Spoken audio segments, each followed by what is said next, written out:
Assalamualaikum warahmatullahi wabarakatuh. Kepada yang terhormat Bapak, Ibu dosen, penguji, dan guru pamong. Perkenalkan, nama saya Ibna Nurul Fatimah. Saya mengajar mata pelajaran geografi di SMA Haji Mustafa Sukamana, Kabupaten Tasikmalaya, sekaligus sebagai mahasiswi PPG dalam jabatan Angkatan 3 tahun 2023, program studi pendidikan geografi di LPTK Universitas Siliwangi Tasikmalaya. Saya akan melaksanakan uji kinerja di SMA Haji Mustafa Sukamana dengan materi pemanfaatan flora fauna sebagai sumber daya alam. Terima kasih. Assalamualaikum warahmatullahi wabarakatuh. Assalamualaikum warahmatullahi wabarakatuh. Waalaikumsalam warahmatullahi wabarakatuh. Bagaimana kabarnya hari ini anak-anak? Alhamdulillah, luar biasa. Allahu Akbar. Ya, kasih semangat. Waalaikumsalam. Siang harus semangat ya. Sebelum kita memulai pembelajaran, ya, silahkan KM pimpin doa terlebih dahulu agar pembelajaran kita dimudahkan, dilancarkan, ya. Silakan Iza pimpin doa. Sebelum melakukan pembelajaran, baiknya kita berdoa terlebih dahulu supaya dimudahkan mencari ilmunya. Atau berdoa mulai. Bismillahirrahmanirrahim. Rabbi shrahli sadri wa yassir li amri wahlul 'uqdatam min lisani yafqahu qawli.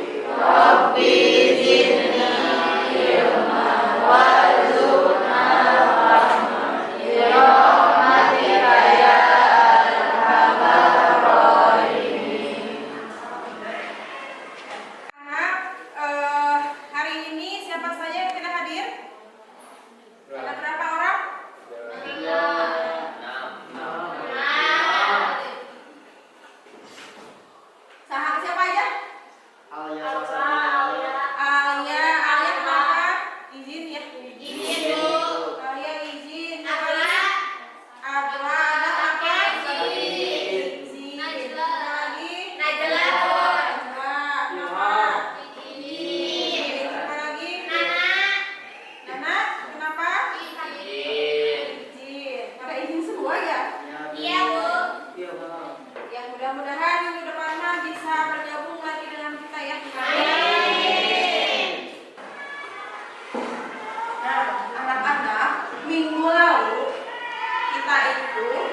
sebagai sumber daya alam yang bisa kita manfaatkan dalam kehidupan sehari-hari. Misalkan dari flora ada apa aja? Assalamualaikum warahmatullahi wabarakatuh. Dari flora ada kangkung, ya, ada wortel, ya, apa lagi? Apa lagi dari flora? Bayam, ya, kentang, dan masih banyak lagi yang lainnya yang bisa kita manfaatkan sebagai sumber protein nutrisi untuk tubuh kita, ya. Gitu. Selain dari itu banyak juga pepohonan seperti albasia, pohon albizok, pohon jati, ya. Terus apa lagi? Akasia dan sebagainya yang tentunya itu mempunyai manfaat juga untuk kehidupan kita. Salah satunya yaitu untuk membuat rumah, ya. Apalagi perkakas rumah tangga, kursi, lemari, ya, dan sebagainya. Nah itu. Selain itu manfaat lain dari flora fauna apa lagi? Tadi sebagai sumber makanan, ya, untuk memenuhi kebutuhan rumah, ya. Apa lagi? Tadi apa? Untuk obat-obatan, ya. Contohnya apa? Kunyit, ya. Ginseng, jahe, mahoni, temulawak, ya, dan masih banyak lagi yang lainnya. Kemudian sebagai bisa juga untuk sumber energi, ya. Sumber energi apa? Energi biomasa. Nah, energi biomasa itu dihasilkan dari kotoran hewan ataupun bisa juga dari tumbuh-tumbuhan, karena kan jadi si kotoran hewan atau tumbuhan-tumbuhan tersebut itu ditampung dalam suatu wadah yang besar. Itu tuh ya ada kebetulan. Nah, nanti kan akan menghasilkan gas tuh. Nah, gas tersebut ya disalurkan ke rumah-rumah. Nah, manfaatnya itu untuk kebutuhan memasak, ya. Itu namanya itu bioenergi biomasa. Terkait sekali dari flora dan fauna. Ya, di kita ada nggak? Ada. Ini mengetahui itu di wilayah Kalimantan bagian barat, ya, yang memanfaatkan cangkang kelapa sawit, ya, itu memanfaatkan cangkang kelapa sawit yang ditampung di suatu tempat yang cukup besar, di suatu wadah, ya, ditutupi wadah tersebut jangan sampai ada udara masuk, karena kan nanti gasnya akan keluar kalau ada celah, ya. Paling dikasih saluran, ya, buat nanti gas tersebut disalurkan ke tiap-tiap rumah, gitu. Nah, gitu. Ataupun ada juga di daerah Jawa Timur yang memanfaatkan kotoran sapi, ya, gitu. Dari kotoran sapi, nah itu bisa juga, ya. Nah itu.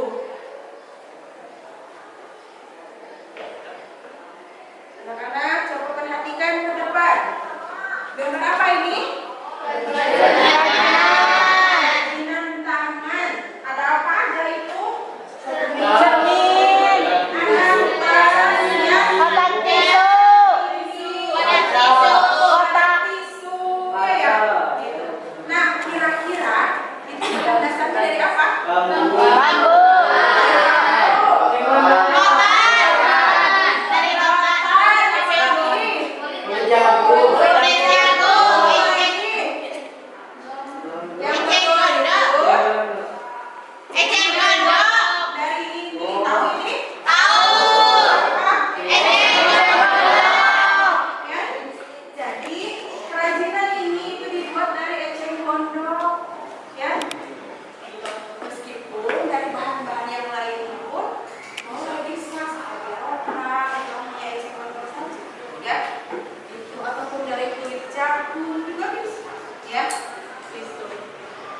Kemudian, nah ini apa? Hiasan berupa bunga. Kira-kira ini dari apa? Dari telur.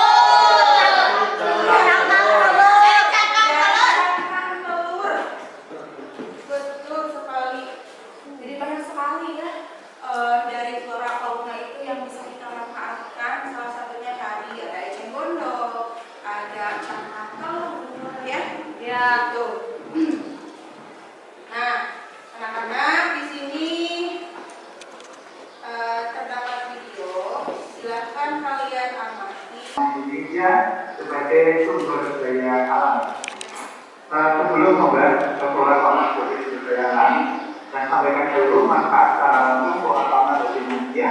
Yang pertama adalah sebagai bahan pangan, kedua sebagai bahan papan atau bangunan rumah, tiga bahan tanda membuat pakaian, empat bahan obat-obatan, yang kelima sebagai sumber oksigen, dan yang keenam sebagai penyerap karbon dioksida. Nah, ini adalah manfaat langsung yang kelola dari Indonesia. Kelola sebagai bahan pangan banyak sekali, dipakai untuk membangun rumah, kemudian bahan tanda ada kapak, kapur lampu dan sebagainya, bahan obat-obatan ada sebagai tanaman hidup, dan juga hutannya hutan dan polis sebagai paru-parunya dalam sumber oksigen, dan sekaligus dari 7 aspek ya, 7 bidang, yaitu sebagai sumber pangan, peternakan, perikanan, sumber pendapatan devisa, kemudian sebagai kegiatan tradisi budaya yang bisa dikembangkan antara lain kita penting juga perikanan air tawar seperti bulan bawah, lele, nila, perikanan air payau dan perikanan air asin. Ini contoh perikanan air tawar, perikanan. Anak-anak, jadi dari video tadi ada banyak sekali ya manfaat dari flora dan fauna sebagai sumber daya alam. Coba, siapa yang bisa memberikan? Coba.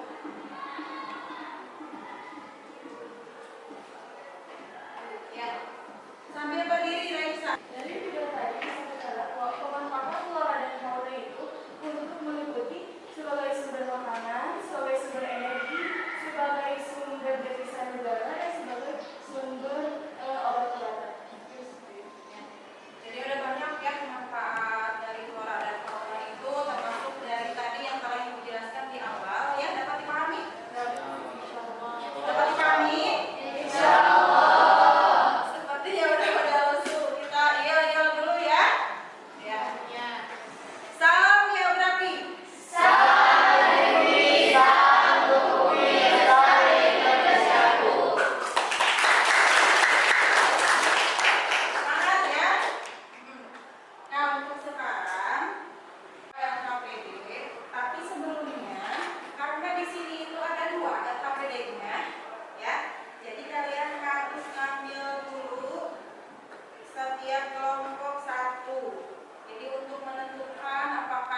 bersama kelompoknya ya.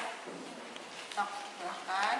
Nanti kalian boleh lihat itu untuk materi ajarnya ada di sana ya.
Kami akan mempresentasikan hasil dari kerja kelompok kami.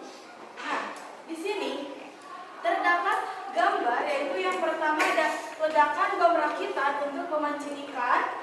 Yang kedua juga ada terumbu karang yang rusak akibat ledakan bom rakitan. Dan yang ketiga ada ikan-ikan yang mati akibat bom rakitan.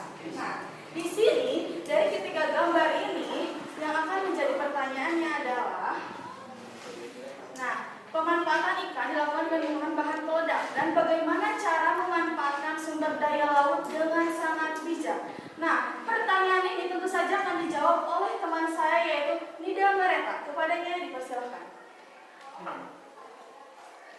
Pertanyaan yang pertama akan saya jawab. Seperti gambar di atas, ada banyak akibat yang sangat merugikan bagi kehidupan di laut.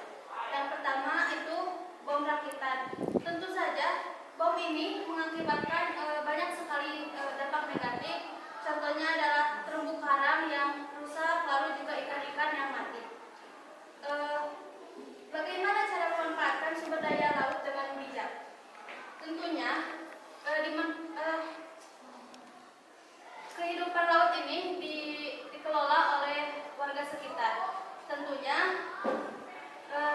nelayan juga termasuk. Nelayan seharusnya harus tahu bahwa karena laut merupakan sumber kehidupan bagi nelayan itu sendiri. Lakukan hal sederhana seperti memilih ikan yang cukup umur untuk ditangkap dan tidak memonopoli seluruh ikan yang masih kecil. Lalu, memelihara terumbu karang karena terumbu karang menjadi salah satu tempat tinggal ikan itu sendiri. Hal ini dilakukan untuk meminimalisir kelangkaan kehidupan di laut. Terima kasih saudara. Nah, untuk selanjutnya yaitu ada di sini juga nomor kedua itu manfaat fauna bagi kehidupan. Di sini juga akan dijelaskan jenis faunanya lalu manfaat untuk kehidupan itu sendiri. Nah, dalam hal ini tentu saja akan dijelaskan oleh teman saya. Silakan. Itu jenis faunanya terdapat ikan atau seafood sebagai manfaatnya yaitu sebagai manfaat bagi kehidupannya yaitu sebagai sumber makanan. Kedua, kulit ular itu sebagai aksesoris seperti tas dan baju. Yang ketiga, tanduk rusa atau tanduk banteng sebagai hiasan dinding. Yang keempat, tulang hewan yaitu sebagai hiasan dan aksesoris. Terima kasih saudara Meja.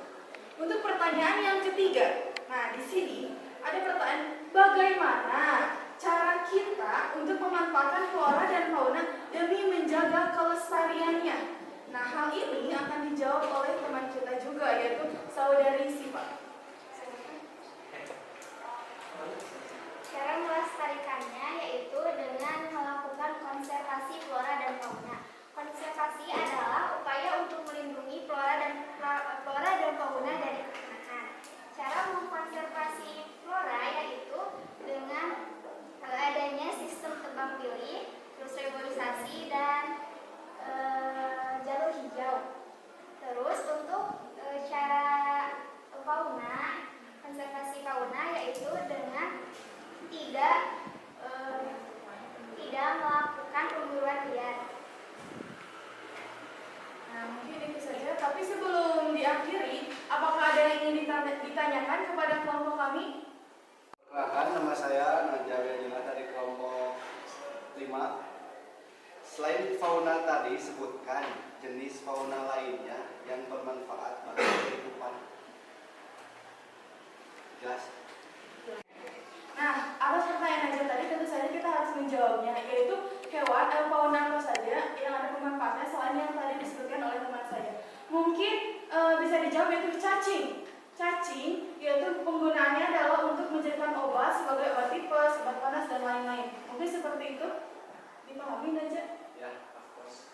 Nah, dari awal sampai akhirnya presentasi kita telah berakhir. Untuk itu, saya dari moderator mohon maaf atas segala kesalahannya. Wabillahi taufiq wal hidayah. Wassalamualaikum warahmatullahi wabarakatuh.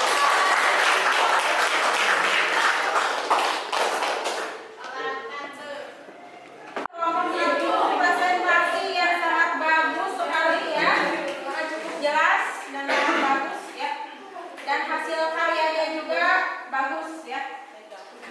Yang kebagian presentasi kedua kelompok berapa? 4 ya? Ya silakan ke depan. Assalamualaikum warahmatullahi wabarakatuh.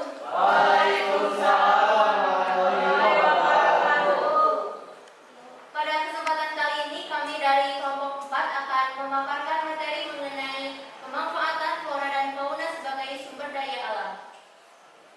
Di sini kami menjawab 3 pertanyaan yang tertera di LKPD. Pertanyaan yang pertama, menurut pendapat kalian, bagaimana dampak memanfaatkan kertas bagi kelestarian hutan? Dan bagaimana cara memanfaatkan kertas dan hutan secara bijak? Jawaban untuk pertanyaan ini ialah, menurut pendapat kami, dampak memanfaatkan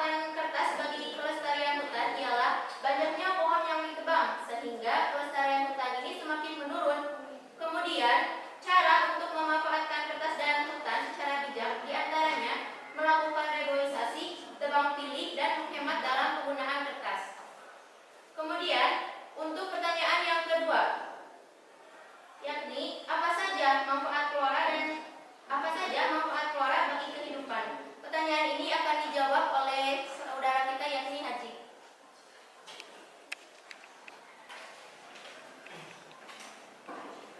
Nah, di sini saya akan menjawab yaitu nomor 2. Jadi manfaat, apa saja manfaat suara bagi kehidupan? Yang pertama ada suara eceng gondok, yaitu bermanfaat sebagai dasar pembuatan kerajinan.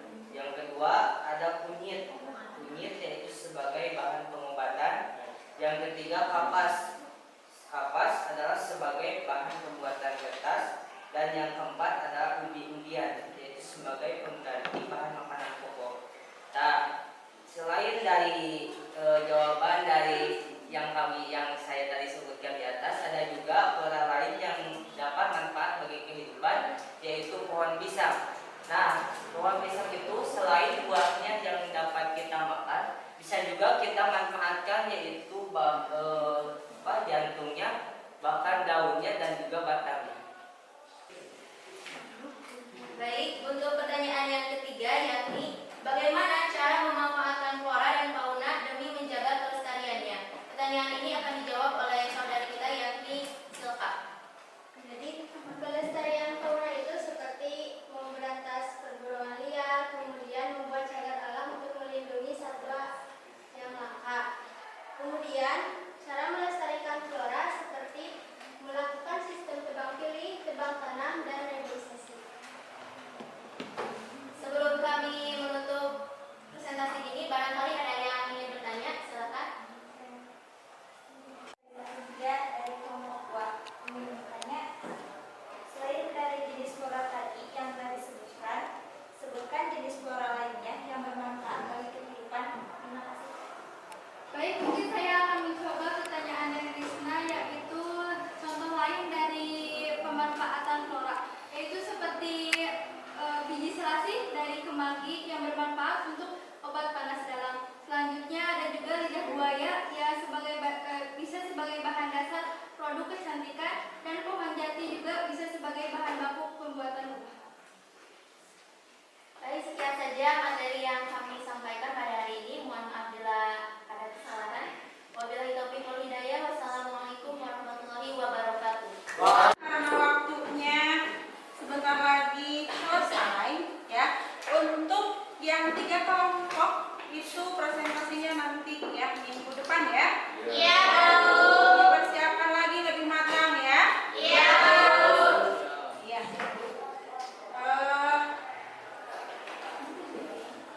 Untuk pembelajaran hari Assalamualaikum ini, warahmatullahi untuk pembelajaran hari ini mungkin dicukupkan sekian ya. Tapi sebelumnya Ibu minta ada salah satu dari kalian yang memberikan kesimpulan. Assalamualaikum warahmatullahi wabarakatuh. Jadi kesimpulannya adalah pemanfaatan flora dan fauna itu meliputi sebagai sumber makanan, sumber energi, sumber obat-obatan, sumber devisa negara, dan sebagai tradisi dan lain-lain. Mungkin itu saja. Terima kasih. Assalamualaikum warahmatullahi wabarakatuh. Nah, anak-anak di sini Ibu udah menyiapkan evaluasi tentang materi yang barusan kita pelajari ya. Itu Ibu udah menyediakan soalnya di kuisis ya. Boleh kalian yang belum kebagian tab ambil ke depan. Kalau sudah bisa pulang udah aja satu. Satu kelompok, satu tab saja. Nah,